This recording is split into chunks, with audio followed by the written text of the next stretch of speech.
You're listening to an Airwave Media Podcast. Hello, everyone. My name is Wesley Livesey from the History of the Second World War podcast. Join me on a journey through the most destructive conflict in human history, a journey that will take us not just through the famous campaigns and cataclysmic battles, but also to the lesser well-known corners of the war that touched millions all over the world, as we try and answer not just the questions of what and where, but how and why.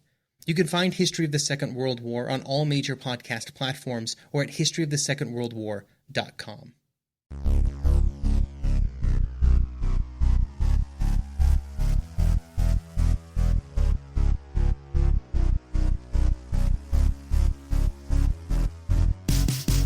Orlando Uno, Argentina trace.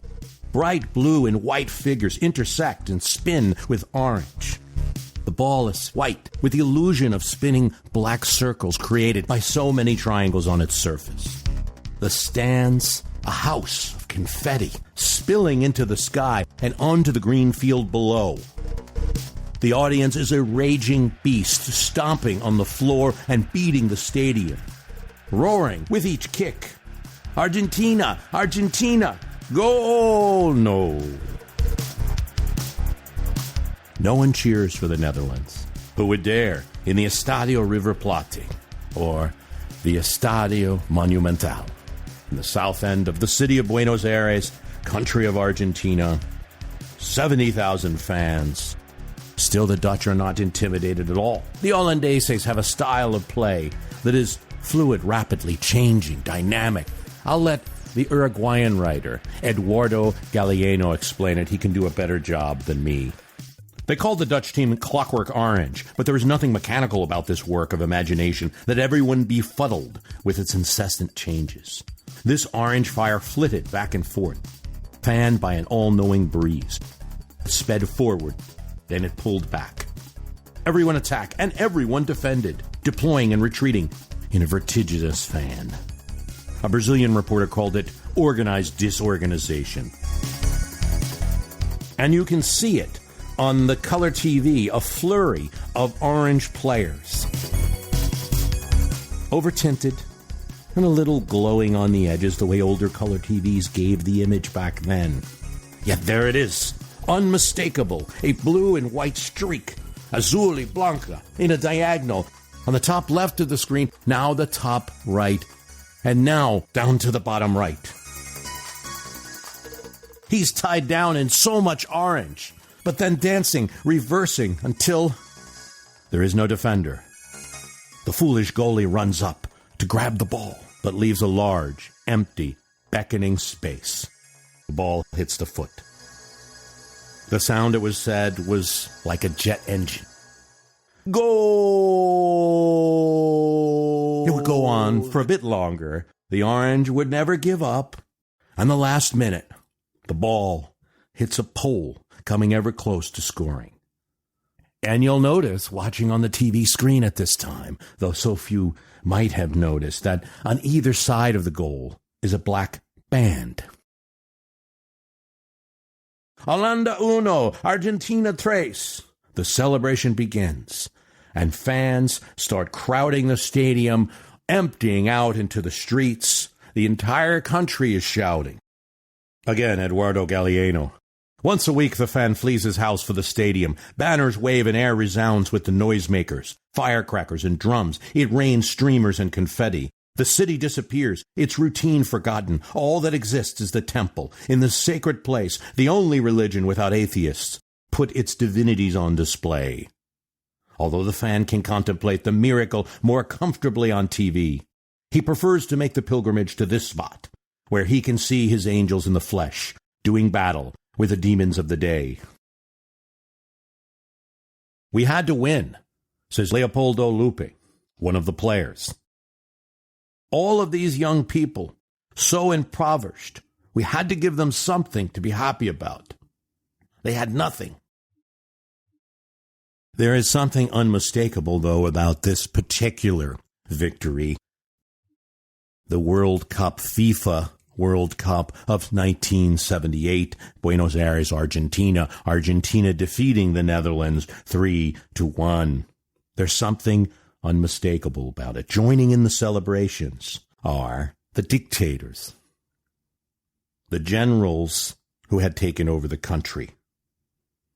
General Videla, most prominent among them.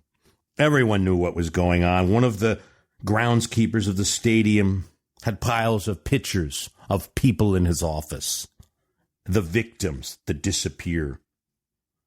Some knew everything, not all, not the whole scope of what could be going on. Not all knew that just 1 mile from the stadium, where the greatest celebration is occurring, 8151 Avenue of the Liberator, was the Navy's School of Mechanics. And it was, since a coup had begun in 1975, a concentration camp, and more, a prison, and more, a torture chamber. The audience could not hear any screams or see any pain, but the prisoners could hear the cheers, along with the screams of other prisoners, all through that World Cup of 1978. Eduardo Galeano, 5,000 journalists from all over the world, a sumptuous media center, impeccable stadiums, gleaming new airports. Argentina was a model of efficiency. Veteran German reporters confessed that the 78 World Cup reminded them of the 36 Olympics in Berlin when Hitler pulled out all the stops. The cost was a state secret. Many millions of dollars were spent and lost.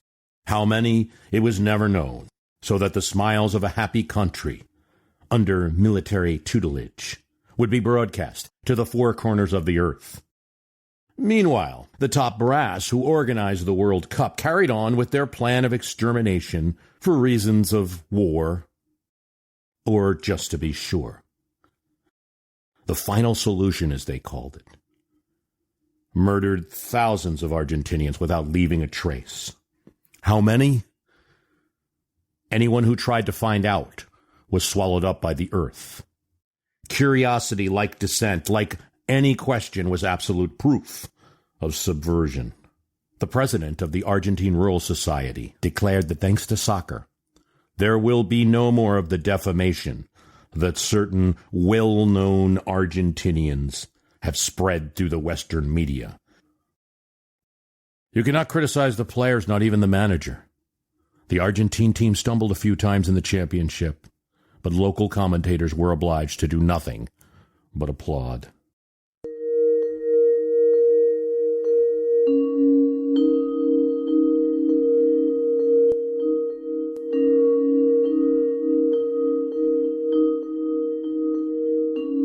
For Norberto Lewinsky, a campaigner for health care for the poor in the early 70s, his house was broken into at night.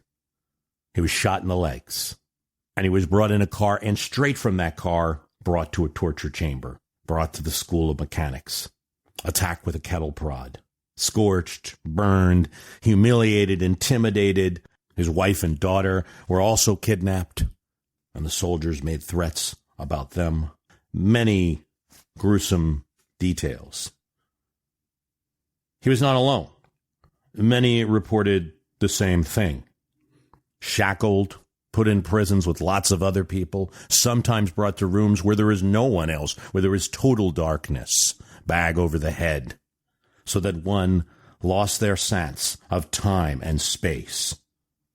And then they'd hear the soccer cheers.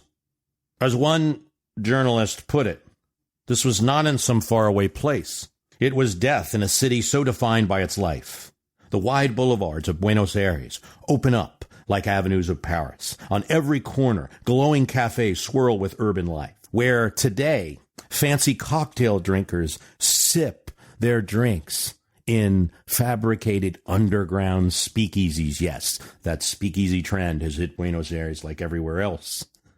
Soccer is watched all over the city on television sets.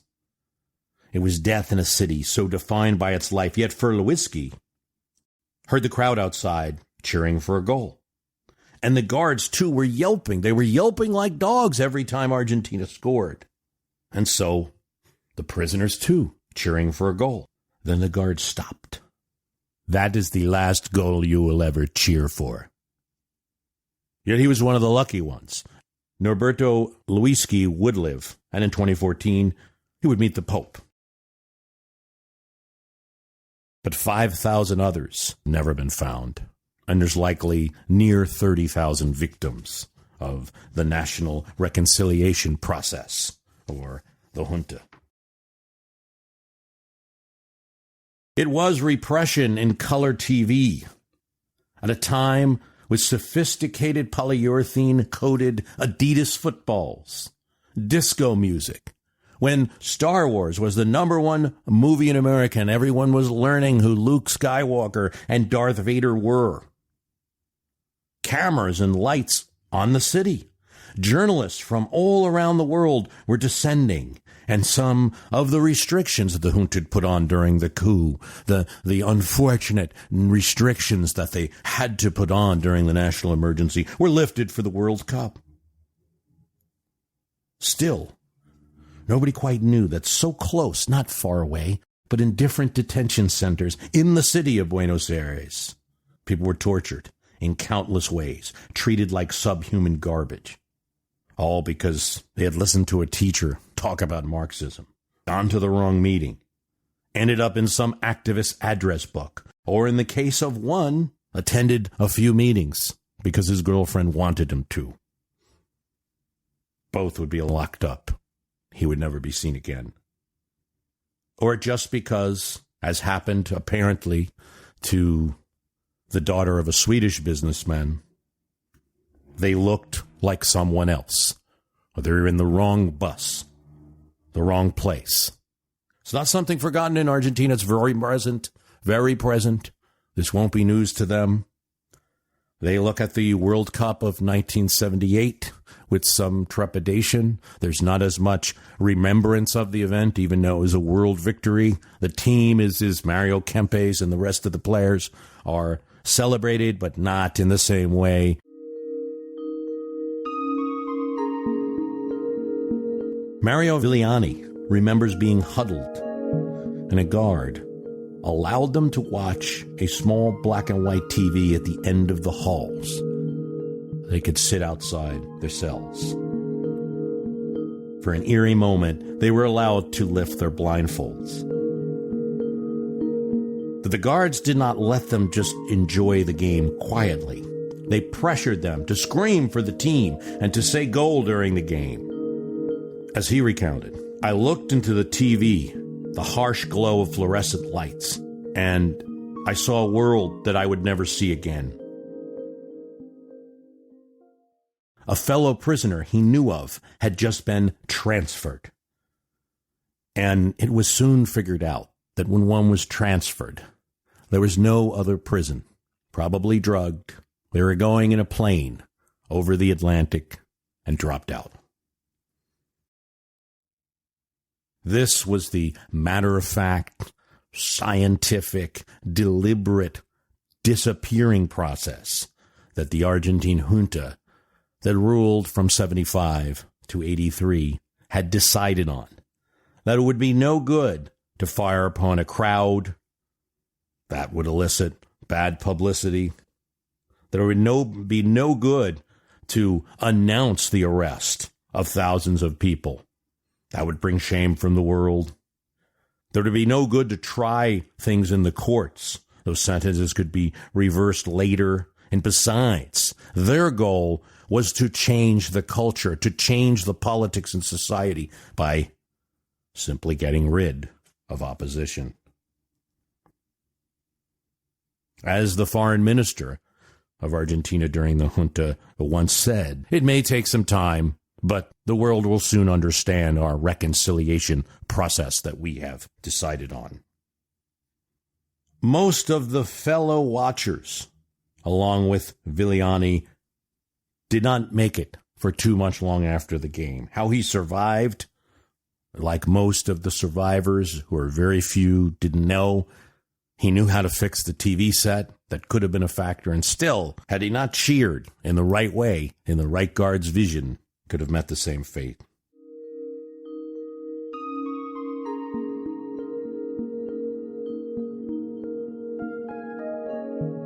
The coup happened 3 years before the World Cup. The president of Argentina, Isabella Perón, not a particularly popular president, and a president that in many ways even sided with some of the goals of the junta and the military, that had slowly given more and more power to the military, was told that there was an emergency that needed her attention. She was transported on a military helicopter and brought to an Air Force base. There, she was detained, and the military took control of the country. Immediately, activists were rounded up.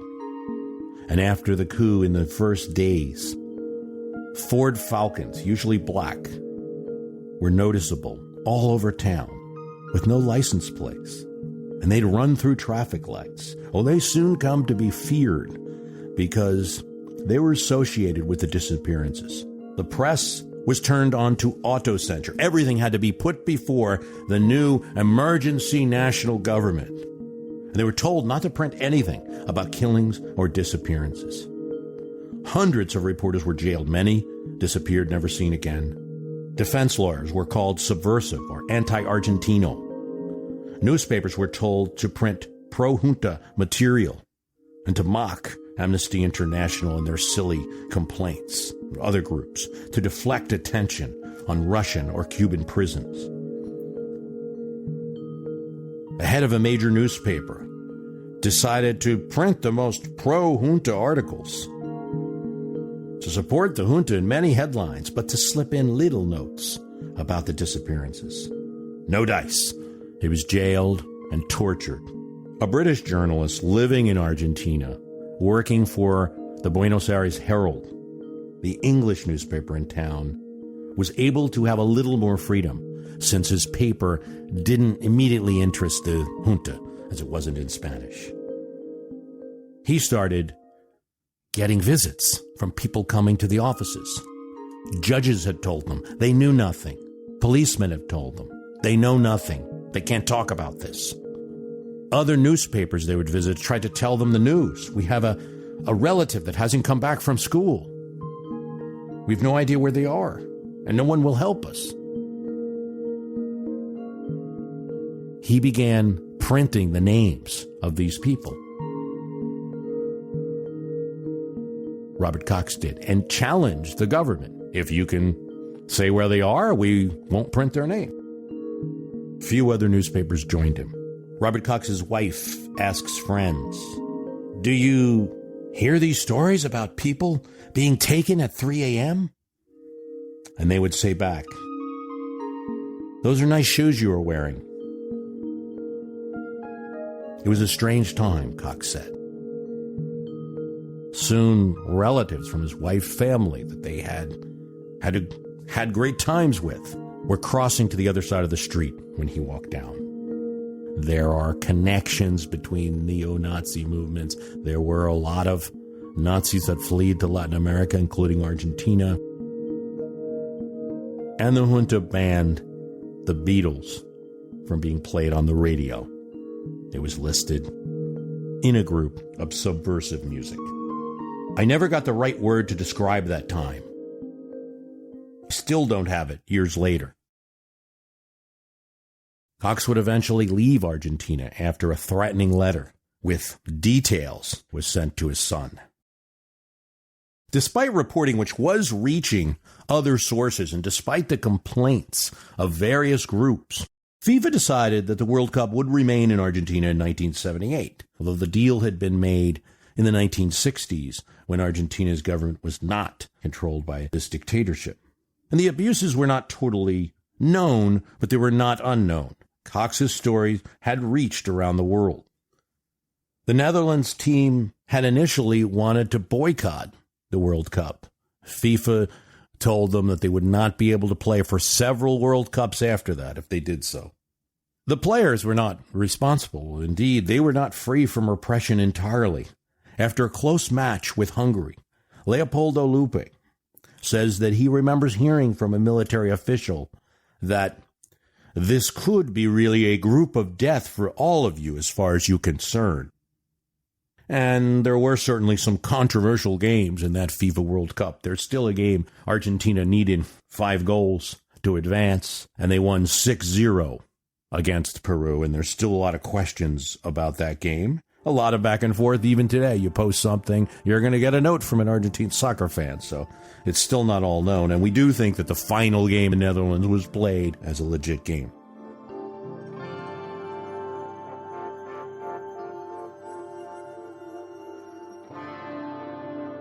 Tate Almeida went to the center of Buenos Aires, where the House of Government, where the junta was ruling, the Casa Rosa, where was the pink house, or like our Rose House, like our White House, and circled around the obelisk that celebrated Argentine independence and freedom. And they continued to walk because her son Alejandro went for an exam in 1975 and never came back. The junta would not allow meetings of groups. And so this group that became the Mothers of the Disappeared wanted to get attention that since there were no official announcements of anything, their sons and daughters have not come back, and no one's doing anything about it and demanding answers from the government. World Cup brought journalists, and they did extensive interviews. The cause of the mothers was gaining attention, and the government did what they could with the more sympathetic critic, these that could not be excused easily as leftists, the mothers and the grandmothers. They called them crazy, the locos, so excitable, until they grew and grew. And then they disappeared, a few of them, along with 2 French nuns that were helping their cause and a couple other helpers. Some were found on the shore of the Atlantic, a sign from the government. The mothers didn't stop. With them, it was different. They had already experienced pain and only cared about the memories of their loved ones. Tati talks about watching the game, even though her son was missing and she was mad at her country at a certain point, cheering for the Argentina team, of course, then wanting to spit at the screen. She saw the dictator Videla receiving the players. The Argentine author, Jorge Luis Borges, was known to say, "Soccer is stupidity." Borges is controversial in Argentina because, as a conservative politically, he initially supported the junta's arrival and was one of, unfortunately, so many conservatives that called for somebody to take over the government after there were bombings and kidnappings and killings of policemen and other disorder. Of course, he said he had no idea what was to come. Hello, everyone. My name is Wesley Livesey from the History of the Second World War podcast.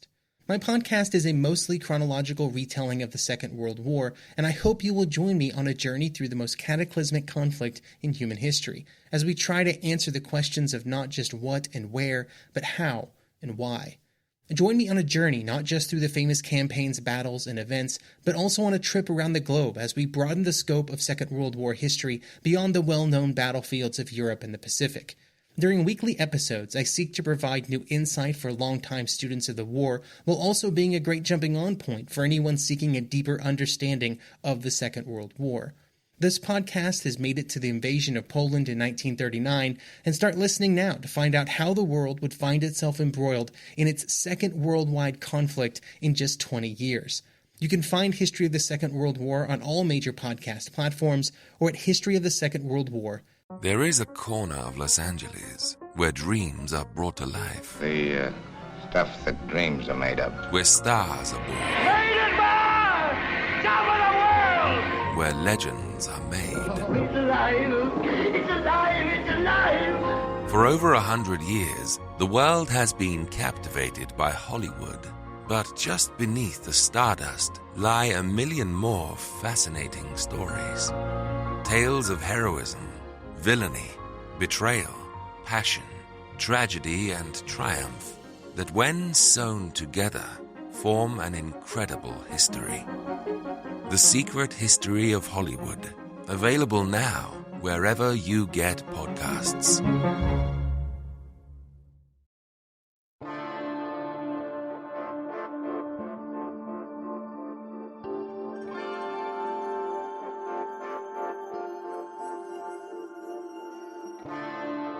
Borges has a story called Esse est Percipi that really drives the nail in. It's from the point of view of an old man walking around Buenos Aires, as he would do every day, who suddenly notices that the stadium, yes, the River Plate or Estadio Monumental that we were talking about earlier, the same where the 1978 game was held in, is gone. He talks to a friend in the Argentina Academy of Letters to find out. Well, he is not able to offer help about what happened to the stadium. So he seeks out another friend that he knows is the president of a local soccer club. The person seems to barely remember him, even though they've been friends a long time.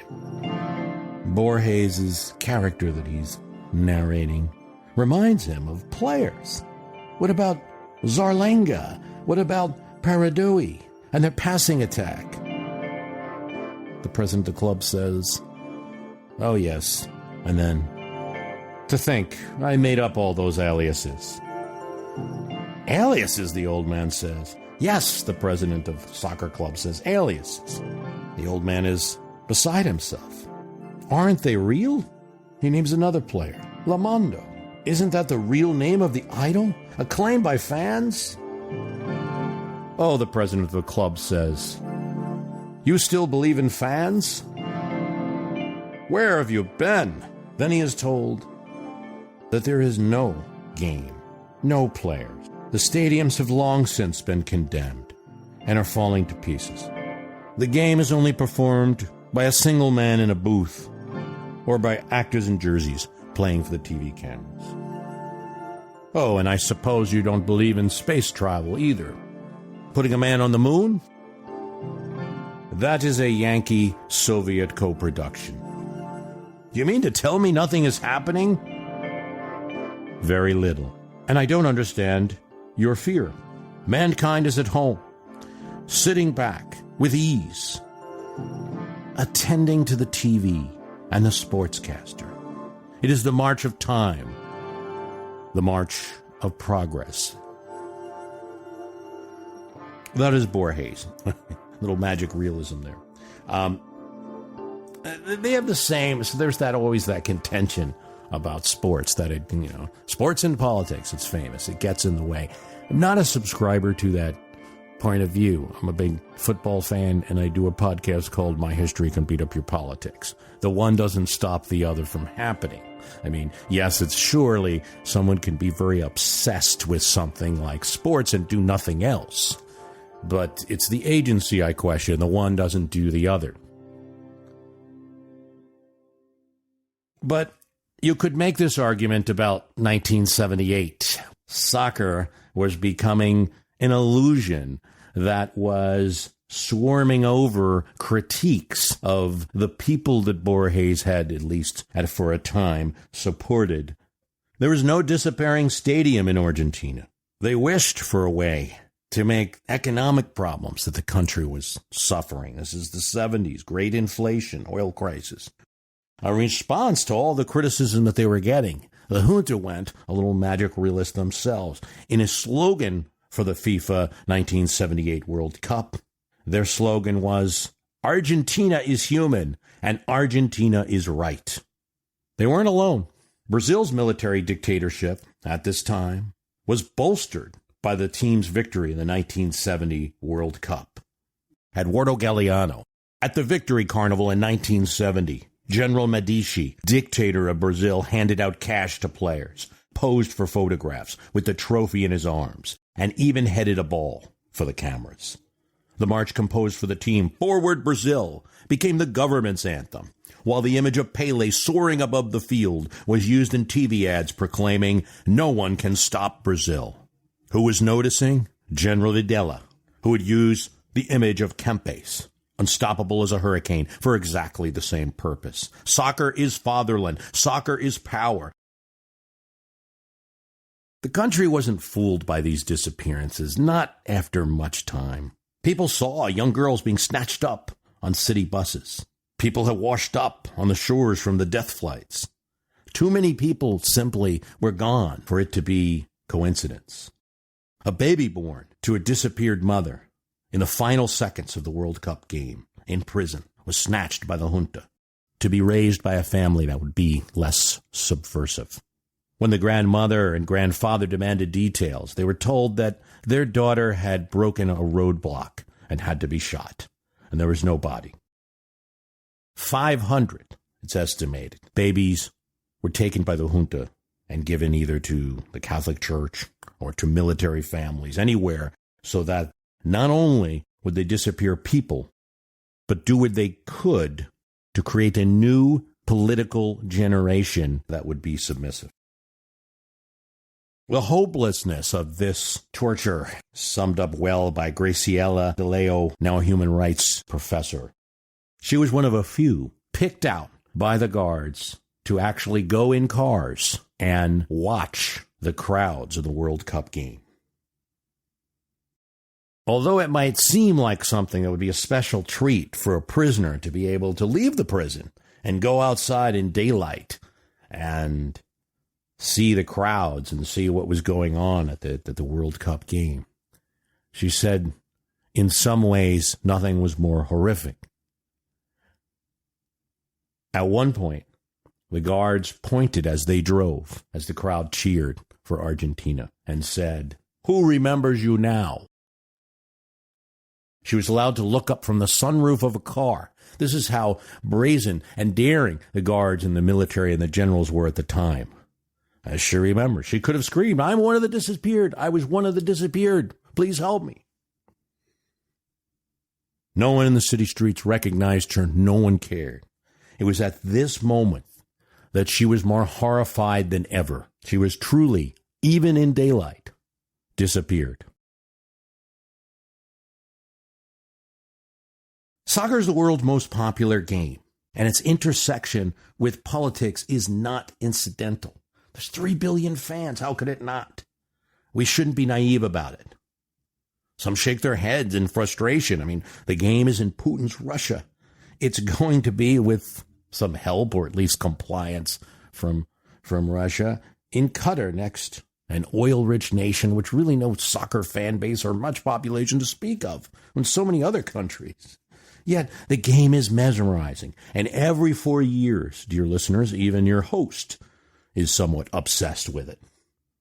Leading, I would say, you might have noticed, to a serious deprivation of episodes in 2010, 2014, and 2018, strangely right around the summer.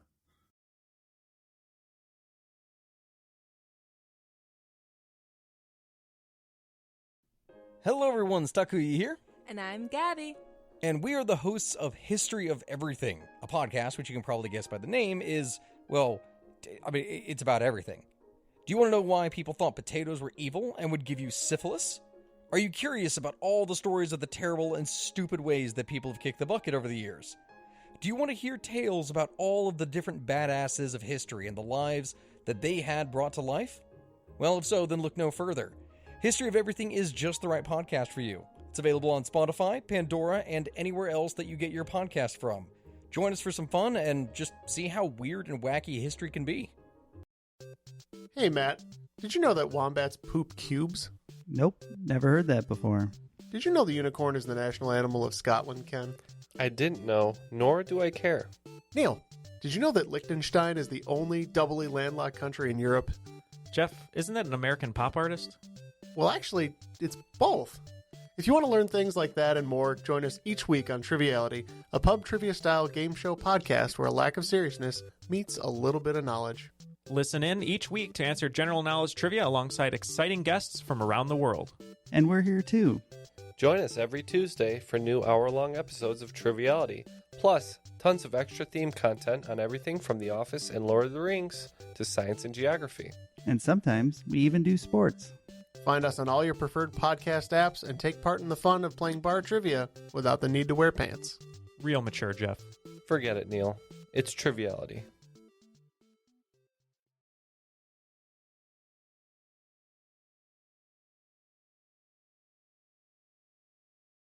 How the junta had come to power in Argentina is complex, and you really have to go into some complexities of Argentine politics that I don't think that there's time for or that would be interesting. You see at this time in Latin America the same mode of operation. Argentina is not unique. Uruguay, Paraguay, Brazil, Chile, Peru. The military says something's wrong with the country. We need order. A state of emergency is declared, and then it seemingly never ends. But it has a lot to do with the struggle on both the left and the right, and the ascendance in the 1940s of Juan Perón. And that is the husband of Evita Perón, wife, and kind of made him all the more popular. He was a populist president that had a mix of support both from some ranks of the military and labor unions and many of poorer people, and used that political power against others. He was himself caught up in a coup in the 1950s, was in exile in Spain, and Argentina's story, the story that we're telling, starts when he comes back. And having been this kind of Argentina version of the New Deal, the leftists are very excited. They're welcoming him at the airport, and paramilitary groups open fire on them. And then there's fighting between left and right, and you do have violence on the left. There is the Monteroneros, or the raiders of the night, very well-trained guerrillas that are operating in different parts of the country, kidnapping Western executives. They get people at General Motors. They make millions of dollars in their kidnapping efforts. They assassinate police officers. When one of them are targeted, they target back. Everything is avenged. Bomb is set off in Buenos Aires that kills a Canadian tourist and injures many more. And people are looking to Perón, now back in power as president of Argentina, and they're seeing something a little different. And while he is courting some support from leftists and labor unions, they're noticing the bodyguard around him, and that he came from exile from Spain. And Spain is controlled at this time by a right-wing dictatorship. General Franco still in charge there. And he starts cutting ties with the leftist support and aims more on the right. The guerrillas turn up the heat on the Perón government now. They realize there's no ally there. And Perón starts to side more and more with the right. He dies in 1974. His wife, Isabella Perón, becomes president of the country. She had been elected vice president. And it's not like there is absolute peace and freedom and everybody all happy and everything like that in the early 70s either. All through this time period, you had the right-wing paramilitary groups. The one most prominent was known as the AAA, an anti-communist alliance that were assassinating significant labor leaders or anyone that was demanding change.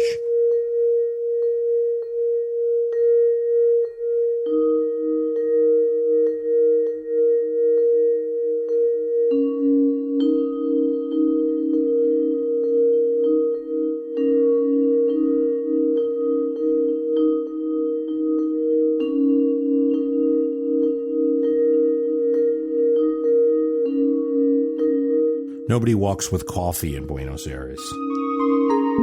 I felt pretty silly in Palermo Chico, kind of a trendy neighborhood with swanky stores in the city, holding my cup and walking around like you might do in New York or Chicago or some other place. The woman who made my cortado had to find the cups, para ir, cups to go in my bad Spanish, explaining it. No one walks with coffee in this city. Just the silly estadounidense and his copa. Coffee is for talking. Lots of talking.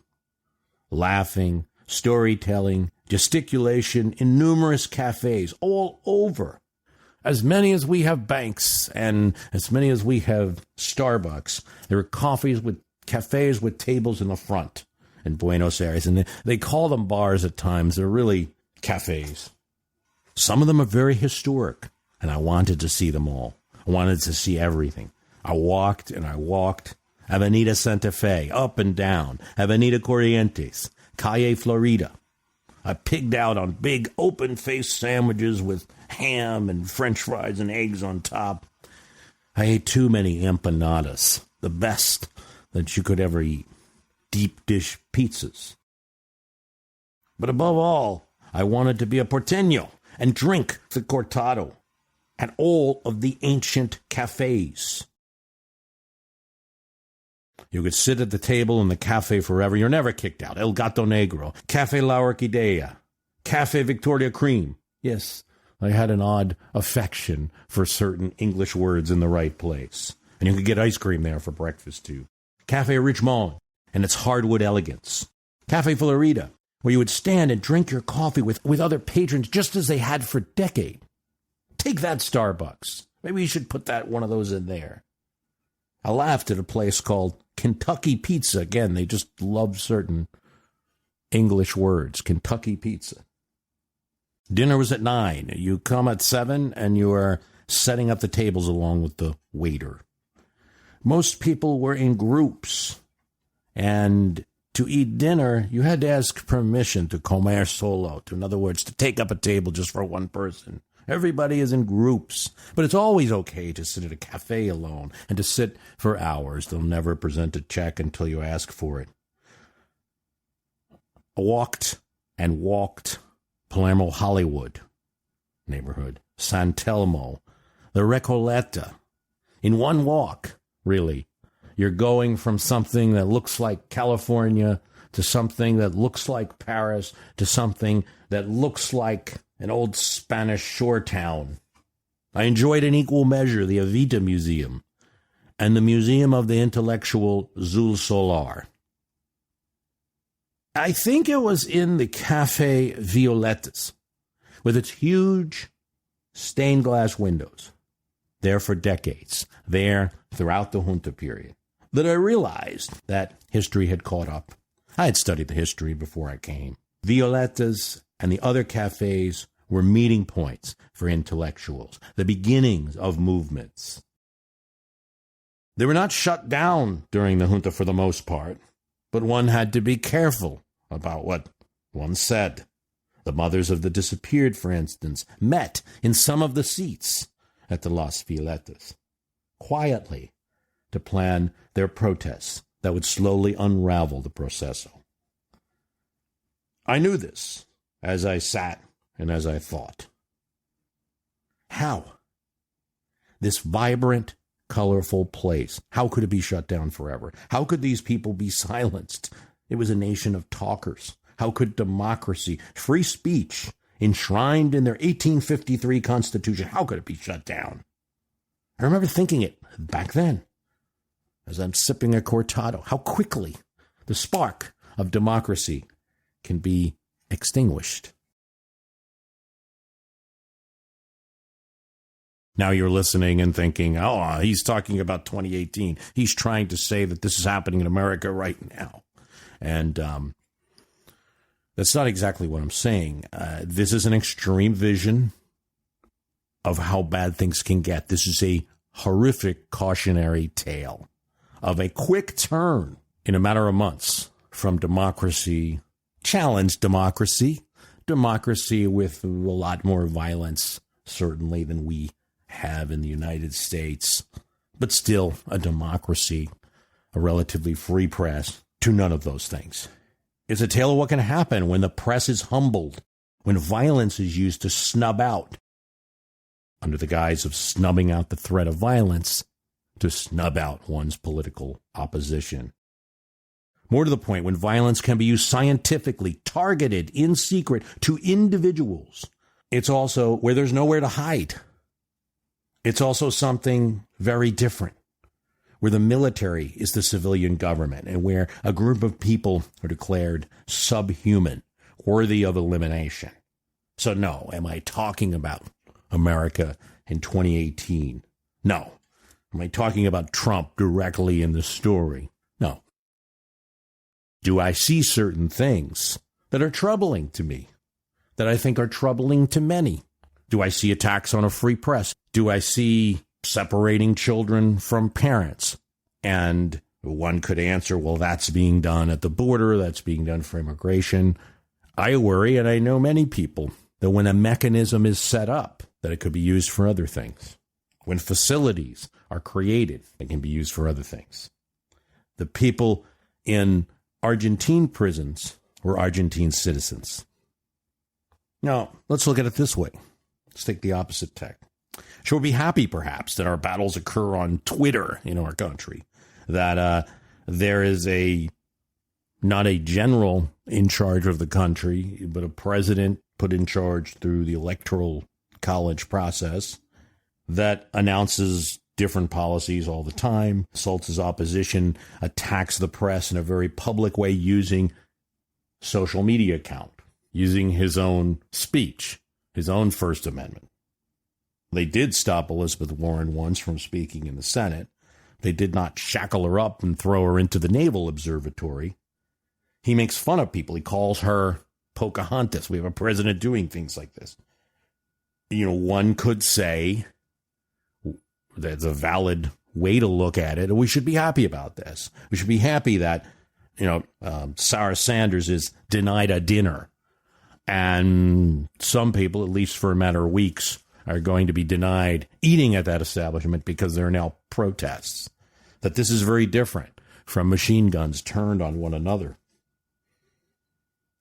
That our mentions get full, that there's hate speech in our mentions, and that, we can block people that we find annoying, and they may block us, and that's annoying. The president can block people. That's one way to look at it. That isn't it great that so much of this is occurring in social media instead of in paramilitary groups and Montaneros? The other way is to think that it's the tip of the iceberg, and it's scary. I look at attacks on free speech, on journalists, and it worries me because I know about the history of places like this, and also about the Soviet Union, Brazil in the 70s, Myanmar in recent times.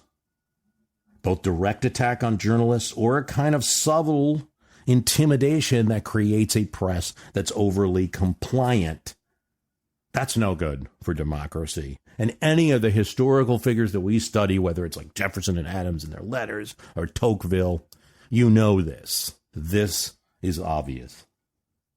I worry about, the use of, say, boogeymen, gang members and stuff to influence in immigration, to convince me to stop questioning a government. I look at the use of throw-offs, like, the Argentine junta used to say, whenever questioned about their prisons, they would say, well, look at Russia and look at Cuba. Well, that has nothing to do with what you're doing in yours. I'm asking the question of you and looking at those throw-offs that are done in rhetoric. I would like to see everyone treated with dignity and humanity. And that's the basis of how I proceed with politics. And I know I'm not alone in that. Whatever problem a government focuses on, you have to be considerate of what the effects are of getting exactly what you want. No, I know for the great writer Borges, and I know for the journalist Robert Cox, whose paper had supported conservative, and for many journalists whose papers had written to please someone to take control and establish order in Argentina, that they soon grew tired of it. There are no other words for it, Cox said. State terrorism against terrorism came because we panicked. Everything broke down. Having begun with words of Eduardo Galeano, I think we'll end with them. History never says goodbye. It just says, see you later.